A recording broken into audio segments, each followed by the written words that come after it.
The idea that science can answer every question is false. I think there are a number of very high-profile atheists who aren't really interested in evidence. Hawking was so enthusiastic about saying to us all, you must choose between God and science. That is a category mistake. Dr. John Lennox does a beautiful job here of poking holes in the flawed way many scientists want to characterize Christians. Do me a favor and watch this clip because it gets very interesting. Also, hit that subscribe button for more videos like this. Why it was that Hawking was so enthusiastic about saying to us all, you must choose between God and science. Now that to me is a category mistake for various reasons, but it was why that choice? And then I realized that he had problems in two separate directions. One was, what is science as a category? But the second one was, he put God in the wrong category. He thought that I believed, people like me and you believed in an ancient type of Greek god. That is, to use the common phrase, a god of the gaps. I can't explain it, therefore God did it.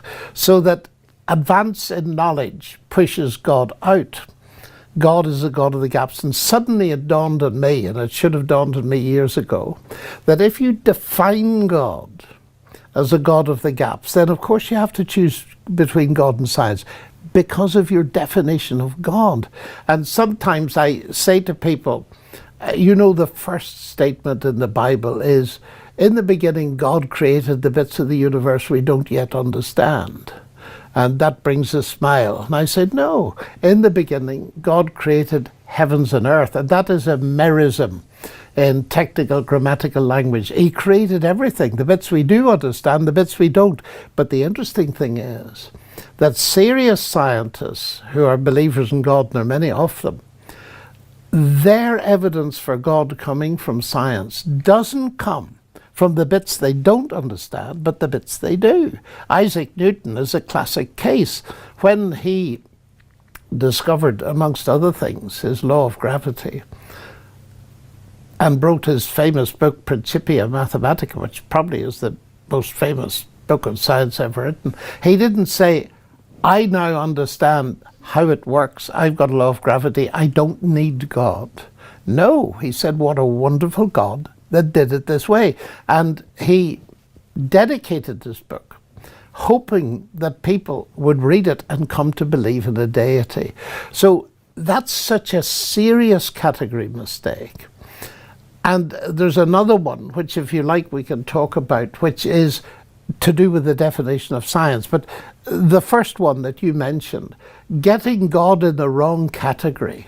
And as you started this, you talked about this absurd knockdown, which Richard Dawkins thought, which staggered me. I used to meet this argument in Russia, actually, when I first began to go there. Who created God? And the argument that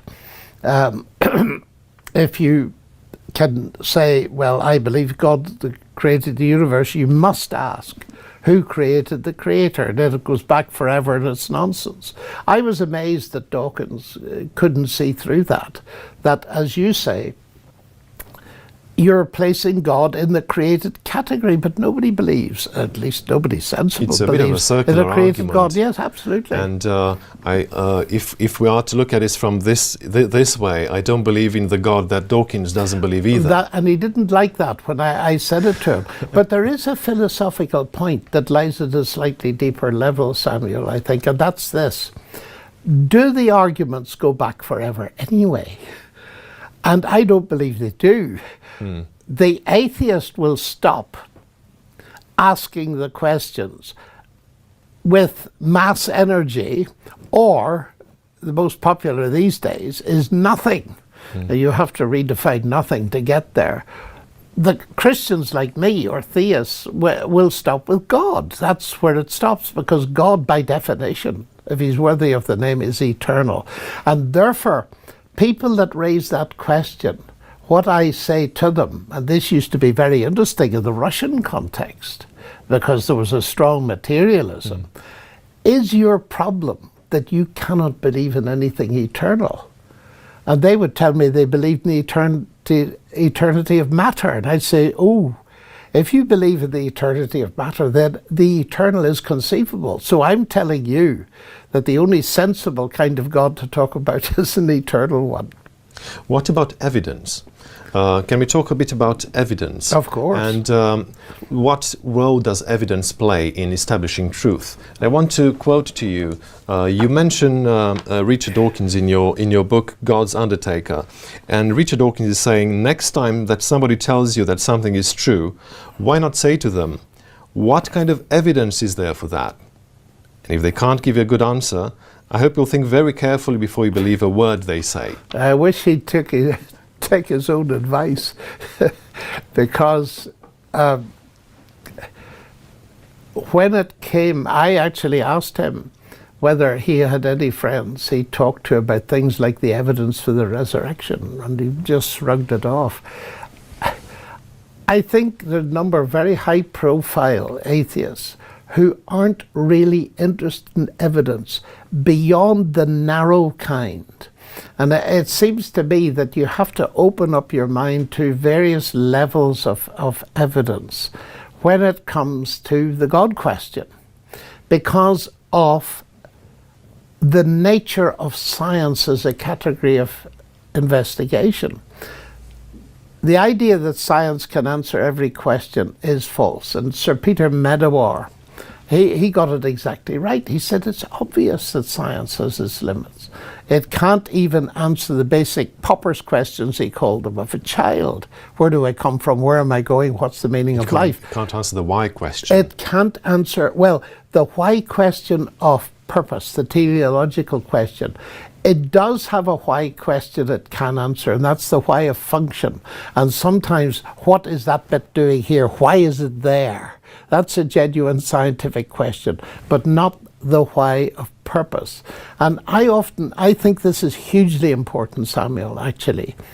And I place a lot of emphasis on it in my little book, Can Science Explain Everything?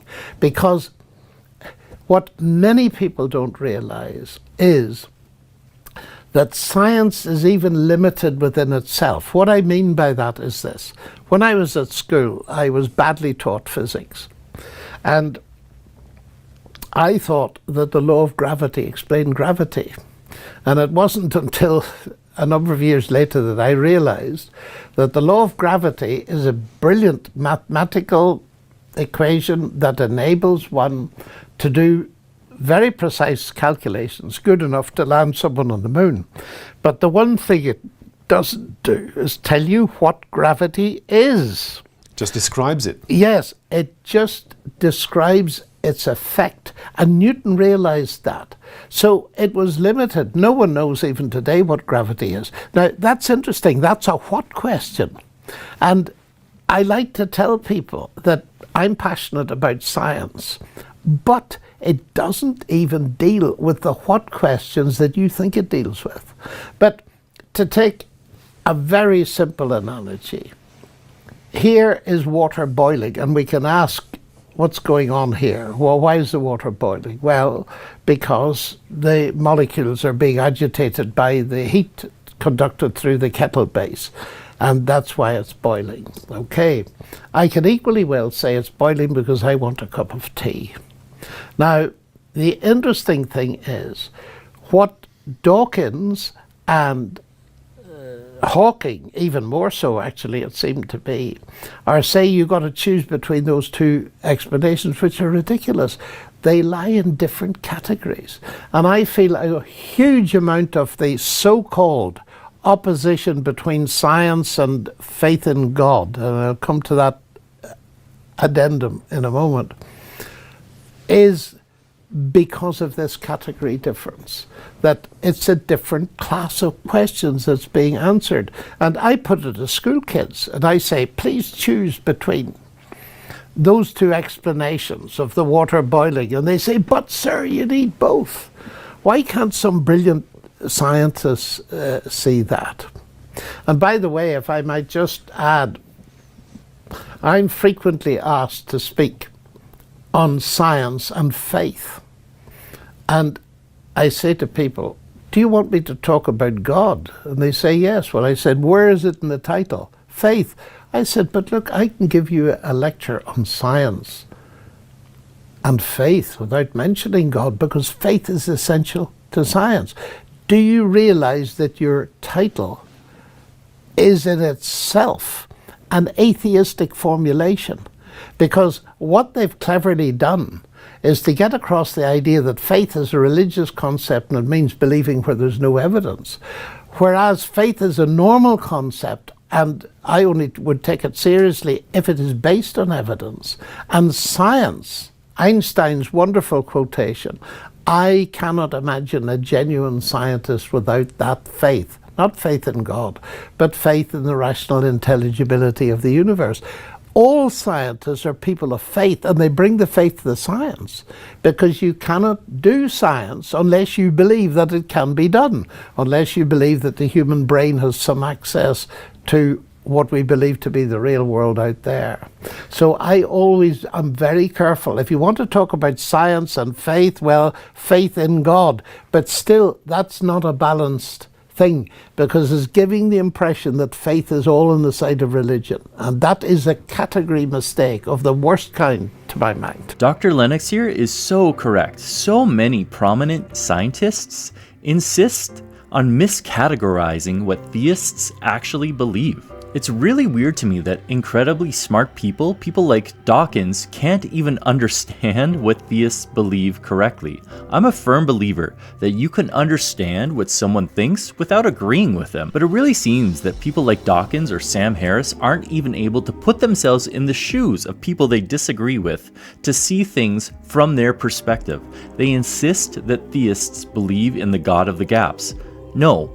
Christians and theists just believe that the evidence points to God, not that God fills some kind of gap. These new atheist types also insist that God creates an infinite regress, because there must be something that created God, and that something would have had to create that God, and so on and so forth. No, that's not what theists believe. They believe that there is an intelligent designer that exists outside of space and time, and that he always existed, and he was not created. So therefore, there would be no need or rationality for something to have created God. They also insist that science and God don't go together, when this is a brand new line of thought. From the very beginning, some of the most famous and smartest scientists believed that they were discovering the inner workings of how God set up the universe to work. Some of the best, brightest, and first scientists of notoriety were Christians. In fact, if you'd like to see a video on how much the history of Christianity has contributed to science, let me know in the comments. I don't know about you, but it gets a little tiring and frustrating having to correct incredibly smart people from misrepresenting views that they should be able to understand, even if they don't agree with them. But what do you think? Let me know in the comments.